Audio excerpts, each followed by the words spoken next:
Bonjour à tous et bienvenue dans cette nouvelle vidéo, j'espère que vous allez bien. Aujourd'hui on va parler d'un sujet d'actualité brûlant qui est encore une fois le Ballon d'Or, car hier France Football a dévoilé les 30 finalistes de cette édition 2019 du Ballon d'Or et on va essayer de décrypter en plusieurs points ce qu'il faut retenir de ces finalistes.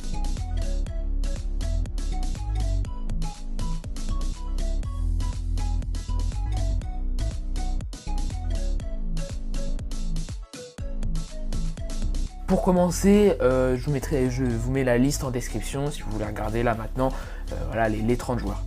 Voilà.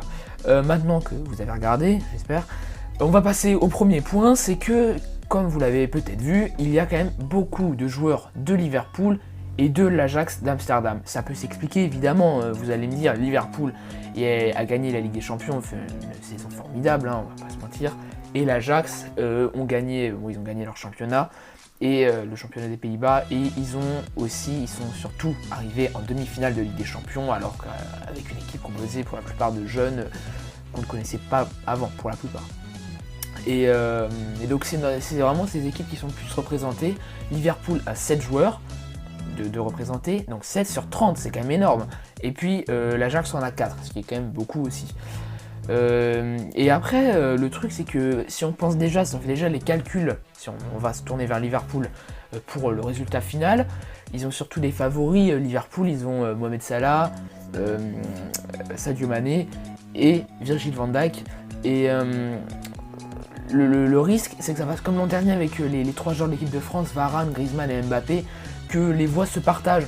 Que les journalistes, il y a 180 journalistes qui votent, décident de dire bon on va voter pour un Liverpool, mais un va mettre Salah, l'autre Van Dijk et l'autre Sadio Mané.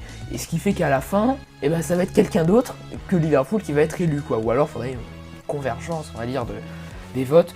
Mais c'est un peu le risque, quoi, vu qu'il y a beaucoup de joueurs de Liverpool, que ça se passe comme ça, vu qu'il n'y a pas un seul joueur à représenter dans cette équipe. Aussi, ce qu'il faut retenir, je pense, dans cette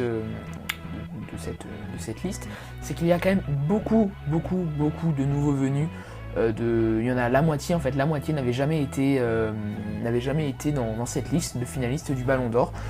Je pense notamment à des grands joueurs hein, comme Koulibaly, comme le défenseur central de Naples, comme Bernardo Silva de City, qui sont des joueurs qui sont au niveau depuis longtemps, mais là qui sont vraiment révélés au très grand public, on va dire, cette année.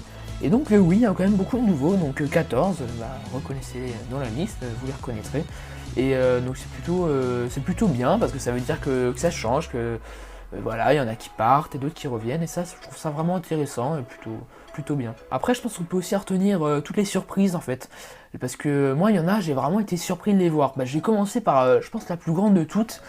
C'est notre ami João Félix qui a été transféré à l'Atlético pour 120 millions d'euros, on le rappelle, qui était à Benfica avant et qui maintenant est à l'Atlético, qui fait un début de saison pas ridicule, quoi, c'est plutôt bien. Et donc oui, ouais, je le vois là, j'étais quand même surpris, heureux, j'étais vraiment heureux, mais surpris, quoi. Je me suis demandé, ah oui, quand même, donc il est quand même devant des gens qu'on verra après, qui n'ont pas été retenus. Bon, donc voilà, il y a lui, il y a aussi Donny van de Beek, le milieu de l'Ajax d'Amsterdam, qui est toujours resté à l'Ajax et qui est un grand artisan de la victoire de l'Ajax, du parcours de l'Ajax jusqu'en demi-finale de Ligue des Champions.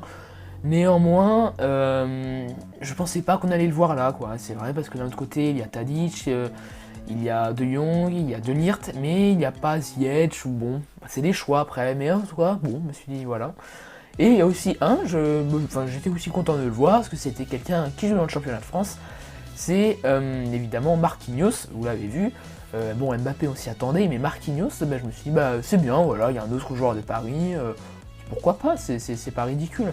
Donc ouais, j'étais plutôt content de ce choix aussi. Après on pourrait parler des absents, et là je pense plus à Modric, et ça c'est vraiment historique, parce que jamais un lauréat du Ballon d'Or n'a pas été dans la liste l'année d'après. Et c'est le cas de Modric, il n'est pas dans la liste alors qu'il a gagné l'an dernier.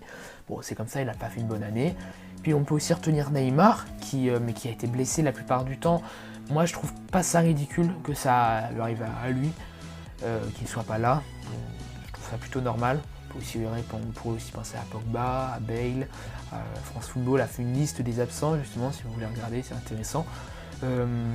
Mais bon, évidemment, c'est pas les meilleurs, mais est-ce que ceux-là mériteraient la place de João Félix ou de Van de Beek? Peut-être. Mais bon, si c'est fait, c'est fait. Pour finir, on va faire un petit pronostic comme ça. Moi déjà, je vais vous dire pour qui je voterai en étant journaliste. Faut faire une liste de 5, mais déjà moi je mettrai Virgil van Dijk, Ballon d'Or, je le mettrai premier de ma liste parce que je pense que il excelle à son poste. Il est défenseur central et il excelle à son poste. C'est le meilleur au monde. Et si ce serait le meilleur attaquant au monde, il serait Ballon d'Or. Et c'est ça qui est triste. Et c'est que du coup, il est défenseur. Et c'est le fait qu'il soit défenseur, alors qu'il est parfait à son poste, qu'il ne va pas être Ballon d'Or, parce que moi je pense pas qu'il va être Ballon d'Or. Donc là c'est mon coup de cœur, on va dire. Mais moi je mettrai un joueur de Liverpool, parce que je pense que Liverpool, avec l'année qu'ils font, le mérite. Voilà, c'est ça. Par contre, si je dois faire sans mon pas coup de cœur, enfin mon pronostic, on va dire, pour moi ce qui va se passer, ça va être que Messi va être Ballon d'Or, une 6ème fois. Je pense pas qu'il le mérite tant que ça, parce que comparé à des joueurs de Liverpool, tout ça, il marque beaucoup de buts, d'accord. Il est le soulier d'or, je sais pas quoi là, mais bon, c'est bien, il a marqué le plus de buts, mais il n'y a pas que les buts qui comptent. Virgil van Dijk, combien de buts a-t-il empêché, ou Alisson, ou Ter Stegen. Bon, là, je sais pas, je trouve qu'on valorise un peu trop les attaquants. Après, c'est comme ça, hein, c'est le football aussi qui est comme ça.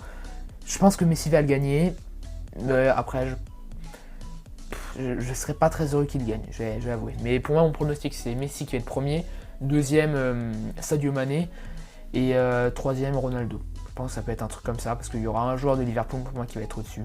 Néanmoins, j'espère vraiment que Virgil van Dijk va le gagner. C'est encore assez imprécis, parce que moins que l'an dernier. L'an dernier, on ne savait pas du tout qui allait gagner. Là, on sait un peu plus, mais bon, c'est quand même assez indécis encore. On verra bien. Voilà. Et c'est la fin de cette vidéo. Je vous souhaite donc une bonne fin de journée. Je vais essayer d'en faire le plus rapidement possible. En plus, c'est les vacances. Donc oui, bonne fin de journée et à bientôt.